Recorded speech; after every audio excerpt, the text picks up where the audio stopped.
Welcome back guys. This video is regarding details of hydrothermal liquefactions, HTL. Let's get into the video.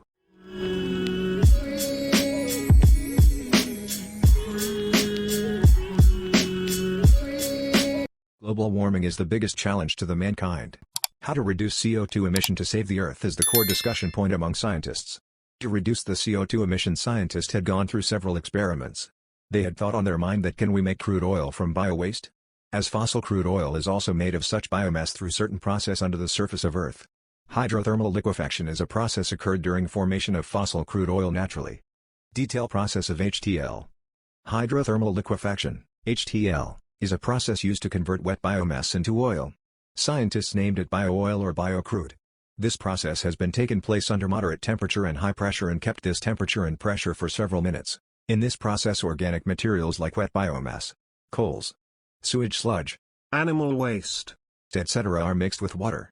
In the absence of oxygen, temperatures between 250 to 550 degrees Celsius and high pressures of 5 to 25 megapascals, applied on this mixture and keep it for 20 to 60 minutes. During this retention time, multidimensional chemical reaction takes place.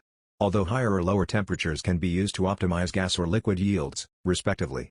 At these temperatures and pressures, the water becomes either subcritical or supercritical, depending on the conditions, and acts as a solvent, reactant, and catalyst to facilitate the reaction of biomass to bio-oil. After that, the process fluid is cooled down, depressurized, and separated into three phases: CO2, water, and bio-crude oil. In the hydrothermal liquefaction processes, long carbon chain molecules in biomass are thermally cracked and oxygen is removed in the form of water and carbon dioxide. Catalyst is used to improve the quality of products and to improve yield. Carbon and hydrogen of an organic material, like biomass, coals etc. are thermochemically converted into hydrophobic compounds called biocrude. This bio-oil has high energy density with a lower heating value of 33.8 to 36.9 megajoules per kilogram.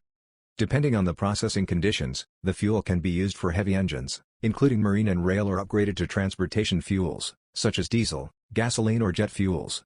Major factors that affect the quality and yield of the biocrude produced through HTL. Feedstock.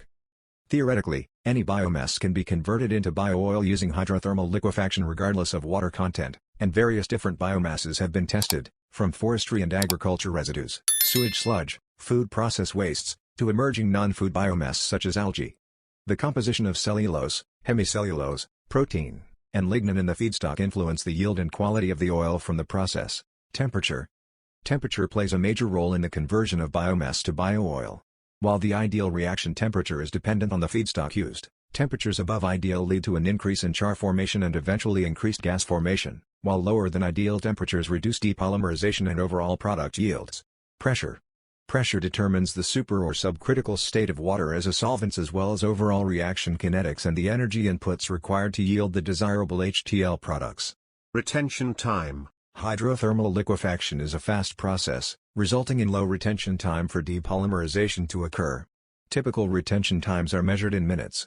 However, the retention time is highly dependent on the reaction conditions, including feedstock, solvent ratio and temperature. Optimization of the retention time is necessary to ensure a complete depolymerization without allowing further reactions to occur.